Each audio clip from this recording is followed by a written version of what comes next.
आज अर्थात् 2078 साल पौष महिनाको 7 गते बुधबार नेपाल प्रज्ञा प्रतिष्ठानको एउटा हलमा सूचक प्रकाशनले एउटा साहित्य कार्यक्रम सम्पन्न गरेको छ। क्याप्टेन रतनबहादुर लामिछाने पुरस्कार सम्मान अर्पण तथा सपना लामिछाने देउजाद्वारा लिखित कविता सङ्ग्रह आजको कार्यक्रममा विमोचन भएको छ। कमलमणि पोखरेल, जो लामो समयदेखि नेपाली पत्रकारिताको क्षेत्रमा सक्रिय रहँदै पत्रकारितालाई सकारात्मक ढङ्गले अगाडि बढाउन भूमिका खेल्दै आउनुभएका पत्रकार हुनुहुन्छ। सूचकले आज पत्रकार कमलमणि पोखरेलज्यूलाई सम्मान गरेको छ। त्यसै गरी साहित्यकार गङ्गा लिगललाई पनि सम्मान अर्पण गरेको छ। लामो समयदेखि लिगलले नेपाली भाषा साहित्यको श्रीवृद्धिमा सेवा पुर्याउँदै आउनुभएको छ। उहाँको सेवाको, उहाँको भाषाप्रतिको निरन्तरको प्रेमको प्रतिफल स्वरूप आज क्याप्टेन रतनबहादुर लामिछाने पुरस्कार प्रदान गरिएको छ।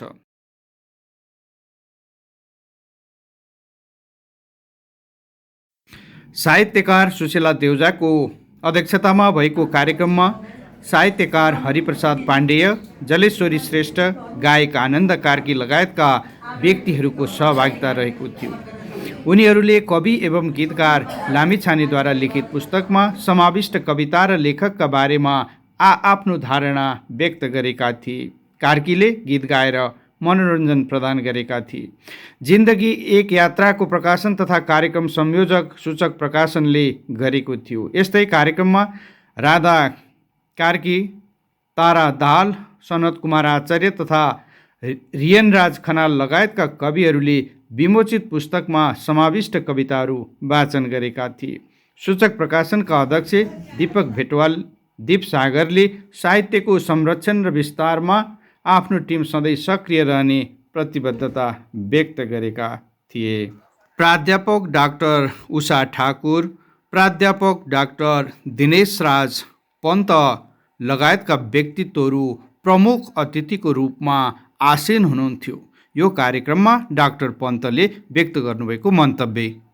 प्रमुख अतिथि नेपाल प्रज्ञा प्रतिष्ठानका राज्य परिषद सदस्य प्राध्यापक डाक्टर उषा ठाकुरज्यू, आज जसको कारण जसले यति राम्रो जिन्दगी या एक यात्रा कविता सङ्ग्रह निकालिदिएर हामीलाई उपस्थित हुने मौका दिनुभयो। आजकी कवयित्री सपना लामिछाने देउवाज्यू, आज सम्मानित व्यक्तित्वहरू, मञ्चमा आसीन विशिष्ट व्यक्तित्वहरू र दर्शक दीर्घामा पनि म यसो हेर्दैछु। हुन त म अस्ति पुरा समय भेट्न बस्न पाइनँ। 2 दिन अगाडि पनि प्रज्ञा प्रतिष्ठानमा त धेरै कार्यक्रम भइरहन्छ, उपस्थिति निकै बाक्लो थियो। आज उपस्थिति पनि निकै बाक्लो छ। हामीलाई ओमिक्रोनको डर भइरहेको बेलामा पनि र विशिष्ट व्यक्तित्वहरूको त कुरै नगरौँ। अहिले हाम्रो दीपक सरले भने जस्तै नाम लिन लाग्यो भने समय बित्छ। उहाँले नै फेरि संक्षिप्त भनिसक्नु भएको छ। र मैले संक्षिप्त पनि किन गर्नुपर्छ भने जुन प्रज्ञा प्रतिष्ठानमा म जागिर खाइरहेको छु त्यो बिहान 7:15 बजे आएको। अहिले मैले चाहिँ बोल्दा बोल्दै फोन आयो भने फेरि दौडेर जागिर खानु प्रज्ञा प्रतिष्ठानमै जानुपर्छ। त्यसैले यो संक्षिप्त नै हुन्छ। यो पुस्तक पढ्नुभन्दा अगाडि मैले मेरो अध्ययन कवि भएर सपना लामिछानेज्यूको बारेमा मलाई केही पनि थाहा थिएन। केही दिन अगाडि दीपकजीले एउटा निम्ताएर त दिनुभएको थियो। अस्तिको दिन 5 गते 12 बजे मैले त्यो पुस्तक पाएँ। त्यो पुस्तक पढ्दाखेरि मैले एक सरो नपढिकन त्यो पुस्तक छोड्न सकिनँ। हुन त मैले भन्ने गरेको छु कति मानिसले मलाई के ठान्छन् भने यो दिनेशनाथ पन्त भनेको 24 घण्टा शास्त्रमा घोटिरहन्छ भनेर ठान्छन्। हाम्रो देशमा के हुन्छ भने कसैलाई कतैप्रति अतिशय श्रद्धा, कसैलाई कतिप्रति अतिशय निन्दा हुन्छ।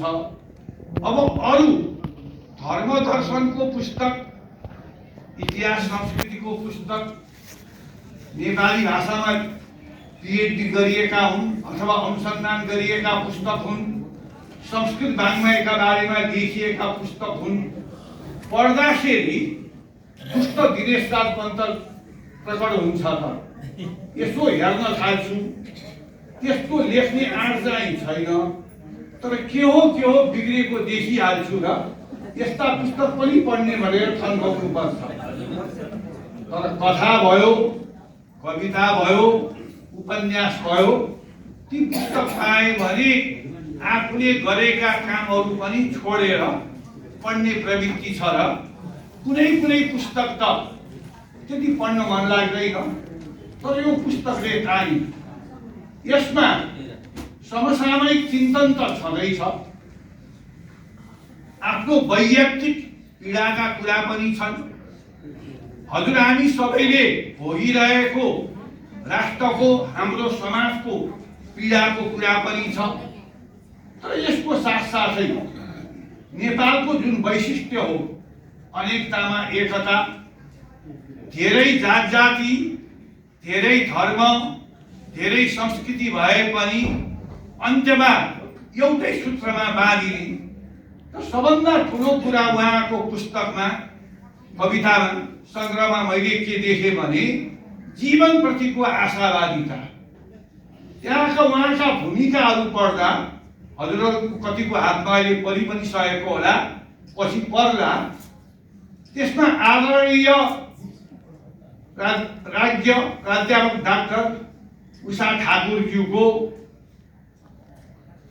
विशिष्ट मन्तव्य छ, विद्वत्तापूर्ण। दैवश आज हाम्रो जुन सभानेत्री हुनुहुन्छ वरिष्ठ साहित्यकार सुशीला देउराज्यू, उहाँको भर्खरै मैले एउटा पुस्तक पाएको छु, कुन बेलामा गएर त्यो पुस्तक सिद्ध हुने होला भनेर मलाई हुटुटी चलिरहेको छ। उहाँको आफ्नो नन्दलाई, उहाँ नन्द हुनुहुँदो रहेछ, उहाँ भाउजू हुनुहुँदो रहेछ, त्यसको चाहिँ आशिष र शुभकामना, त्यसले पनि धेरै कुरा बताएको छ। त्यसै गरेर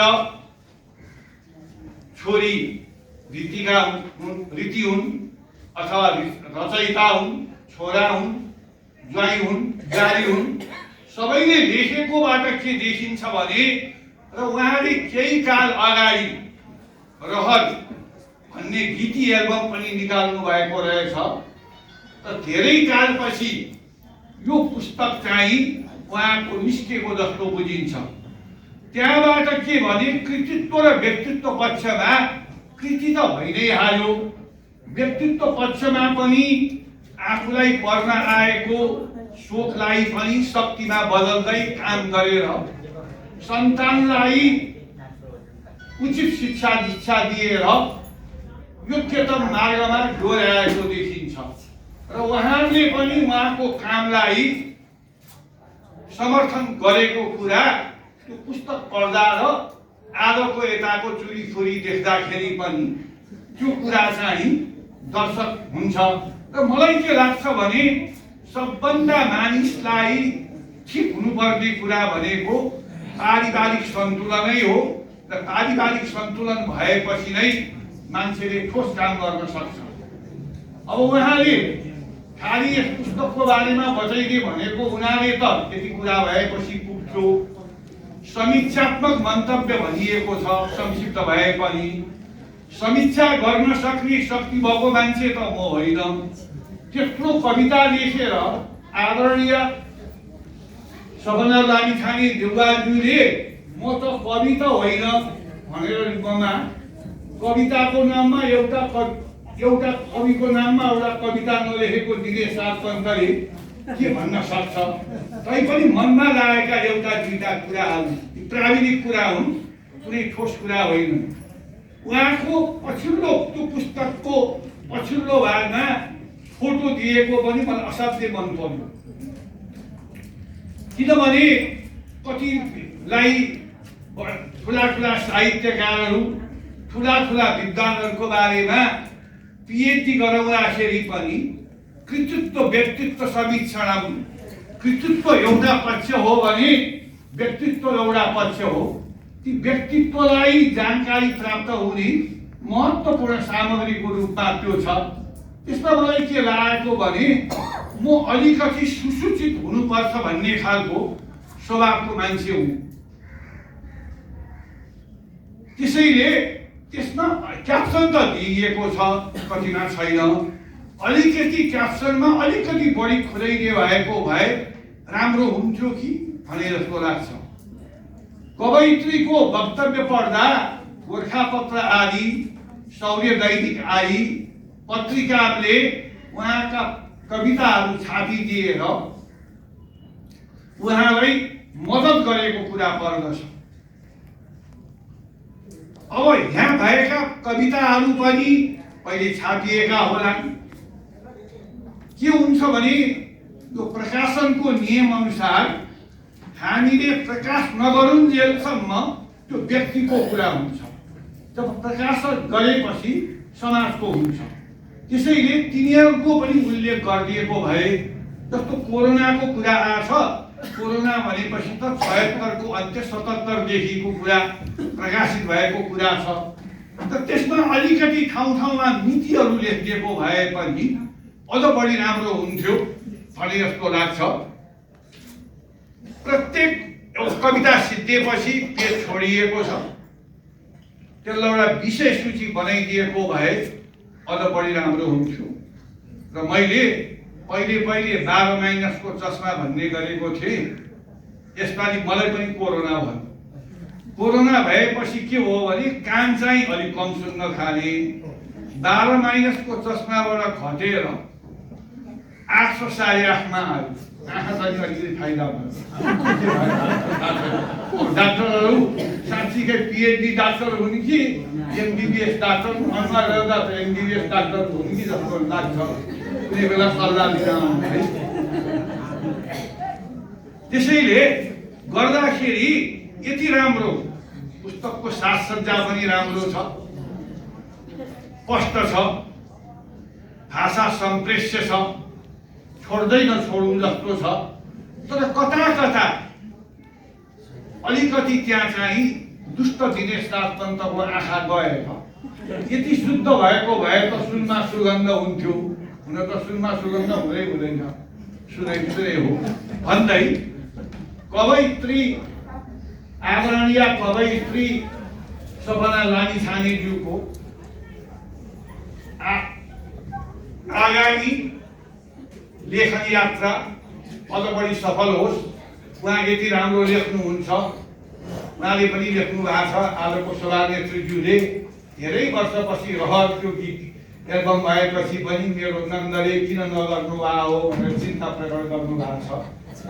यो चाहिँ नि सकारात्मक ढङ्गले जाओस् भन्दै फेरि त्यहाँबाट घन्टी नआउन्जेलसम्म त प्रमुख अतिथिको भाषण पनि सुन्छु, सभा नेतृज्यूको पनि सुन्छु। मौका पर्यो भने यहाँ चाहिँ अलिकति नास्ता पनि दिन्छु। नभए घन्टी बल्यो भने त जागिर त खाने ठाउँमा, त्यो पनि 72 वर्षको बुढोले पाएको जागिर दौडेर चाहिँ अहिले यसो भन्ने उसो भन्ने भनेर आजको हाम्रो एमसी मास्टर एफ शर्मनीले अलमलाएको देखेर त बोल्दै नबोली भाग्नुपर्ने हो कि गर्ला थियो। त्यो चाहिँ गर्न नगर्देकोमा उहाँलाई पनि विशेष धन्यवाद दिँदै, किन उहाँले मलाई माया गर्नुहुन्छ मलाई थाहा छैन। दिनेश राजपन्तलाई धेरै मान्छेले मन पराउँदैनन्, अहिले दुईटामा भएको अरू पनि होलान्। उहाँ एउटा र आजको प्रमुख अतिथि उषा मानवले चाहिँ अलिक बढ्दै मन पराउँछन्। मन पराउन योग्य मान्छे त होइन, तैपनि मैले टुटी फुटेका कुराहरू भने। यति भन्दै क्षमस्व गोविन्द मम व्यतिक्रमम। धन्यवाद।